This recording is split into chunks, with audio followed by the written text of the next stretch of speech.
Here. Oh, there it is. All right. So, Mr. Peter Katz, how are you, buddy? Doing good here. Good. Well, tell me a little bit about yourself and where you're from and like about this cup experience, this little softball thing we do. Yeah, I'm from Pittsburgh. Been coaching softball many years. Yeah, about 9 or 10 years ago, got involved in the Queen of Diamonds with Kurt, and then that led to Cup and uh, meeting great people like you and Kurt and his family and Bill. Rich Levere is a Pittsburgh native. He's been doing it many years, so was able to get some feedback from him, and never look back. Nice. Yeah, because I think was it your first year that you coached with me? I was supposed to coach with you, and then at the last minute, one of the coaches was unable to go, and I got thrust into my own team. Uh, but I feel like you prepared me, as good as anyone could. So I had no fear and jumped right in and took over Team Chaos. Right? I mean, we were at the hotel the first trip, and they Yeah. said, I think it was Jimmy Welch didn't make it or someone Yeah, something. that's right. Uh, Yeah. and there it was. I was the Team Chaos head coach, and like I said, haven't looked back since. Thrown right into the fire. Yep. Man, tell me about this experience. I mean, like you said, you and I have become close friends.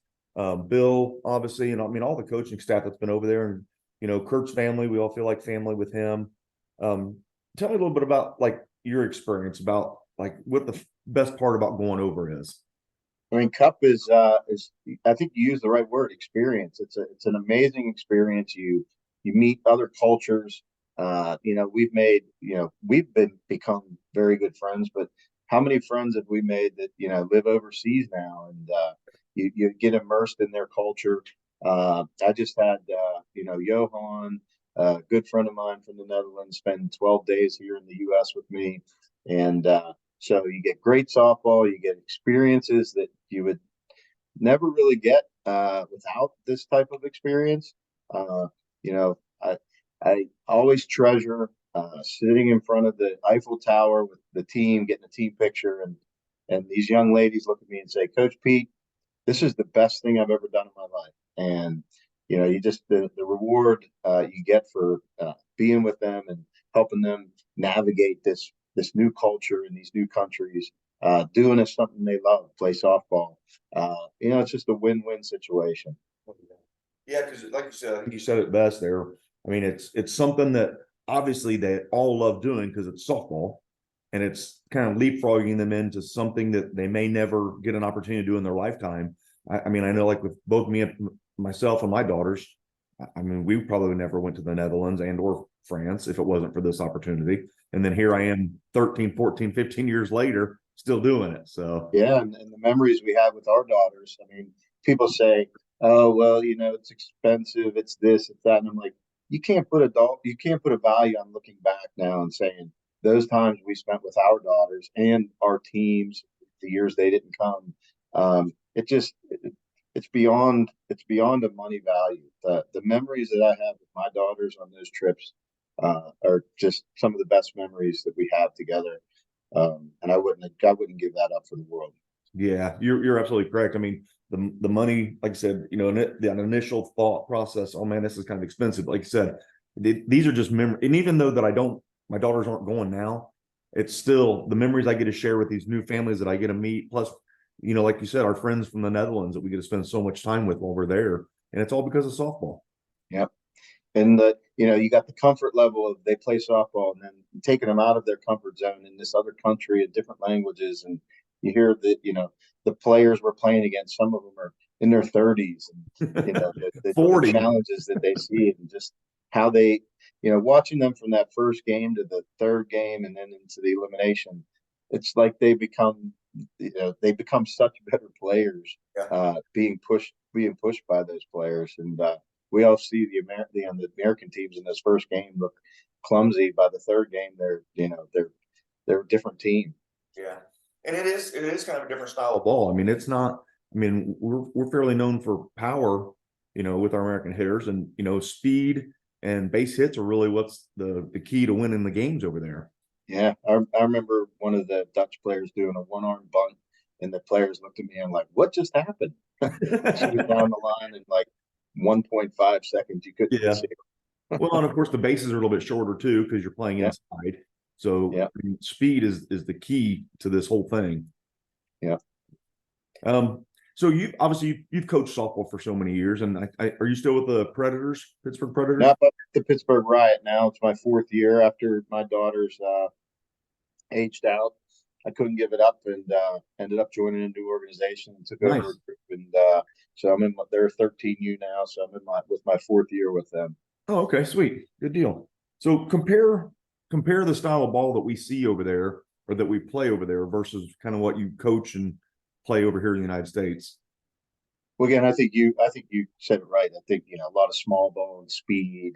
Um, the other something that's going to change now here in the U.S., but they watch their pitchers and they just you know leap or whatever they want to say.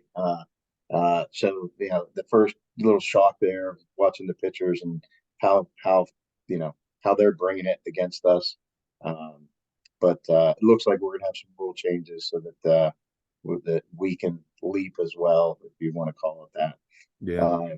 So, uh, but they got power too. I mean, we played Olympia, and you see some Brenda Beers and some of these other Oh, players yeah. that they just pound the ball. So they have really good balance of how they're moving. They always keep the pressure on you for sure. They're always bunting runs, hitting runs, and just they're always moving and keeping the pressure on the defense. Yeah. And there's so much competition with this, but it's friendly competition. I mean, you kind of want to hate the other team at times because you want to beat them so bad, but then afterwards you're like, man, this was so awesome playing, another team that from another country that I won't ever get an opportunity to do. Yeah, and some of them are Olympic level players, and like you said, after the game, you're exchanging gifts with them, and it's just it's kind of like you know, you're a battle during the game, but then after the game, it's all about again meeting new people and talking, seeing what their culture's like and learning from them. Yeah.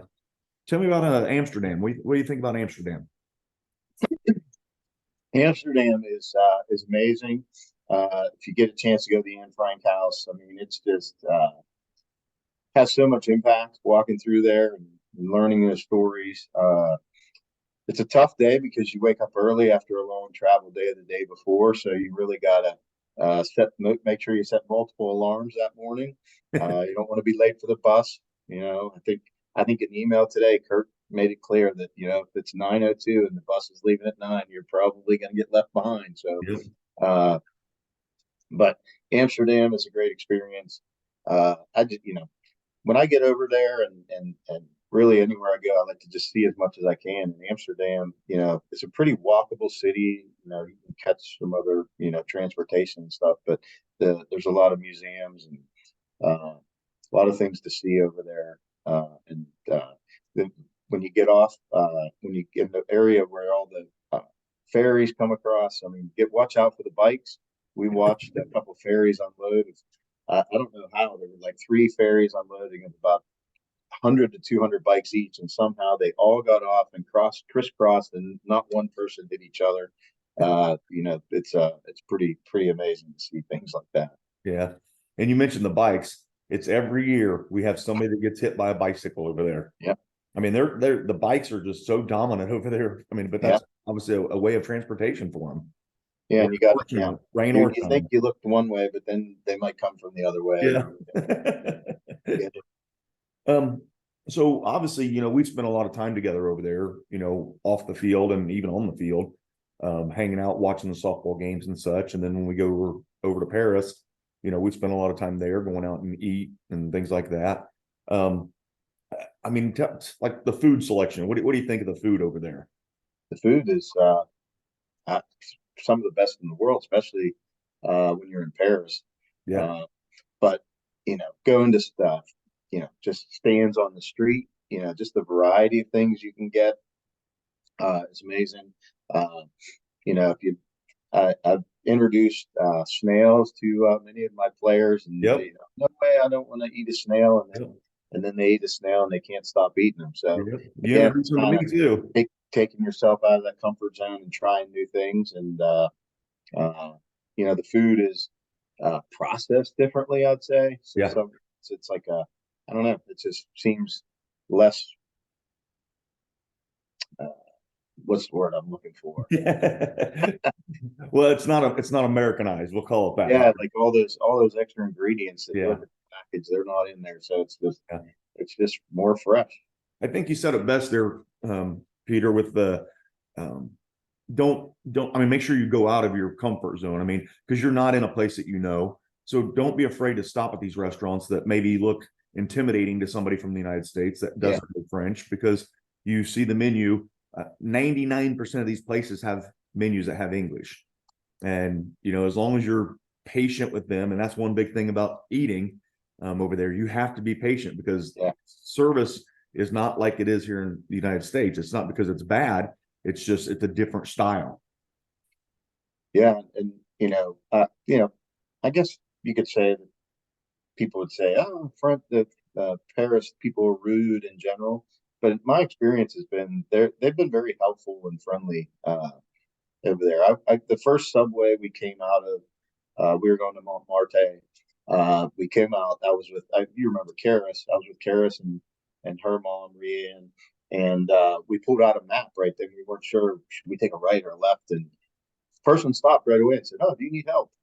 In English, and said, "Oh, go down there and take a left up the hill, and it would be right there." And you know, that really impressed me, and so I feel like the people of Paris, embrace, us as tourists sometimes. I mean, we stick out like sore thumbs too. So Oh, it's not absolutely. hard to figure out who the tourist is. Yeah, no kidding. Um, so back a little bit to the softball. So what are you thinking? Have you met most of your team now, I'm assuming? I've gotten introductions. Yep, they've sent me some stuff. I'm looking forward to getting to know them more and get Yeah. things going. But yeah, I think you know it's going to be as every year, a little challenging in this first game Yep. and get things going. But I'm looking forward to seeing them all play together. I got a big veteran with Josie Lord, so she can be a leader and kind of Oh communicate yeah. with them things are like, and I'm looking forward to because they're a couple of them are a little younger, eighth grade, ninth grade. So with having that senior leadership with some younger players, I think it's going to be a good blend on my team. Oh yeah, and Josie, absolutely. I mean, being a former player, yeah, she'll definitely step up and help you. Absolutely. Cool. I will say, I have to say, the last time we were there, we did beat Team Olympia in pool play. They got revenge on us in elimination play, but we beat them 1-0, and they were not happy about that. So when we got them in elimination, it was they were out to make sure we knew who the superior team was. Yeah. Yeah, it's pretty tough for the American teams to finish high up over there because obviously, when we're not most of our teams aren't a complete team. They're basically playing with their normal teams, so they've already got that first three, like you said, those first three games usually take the Americans to get used to the style of play. Yeah, But they're already used to it because they've been playing together, so you don't have yeah, to add that comfort zone with it also. yeah.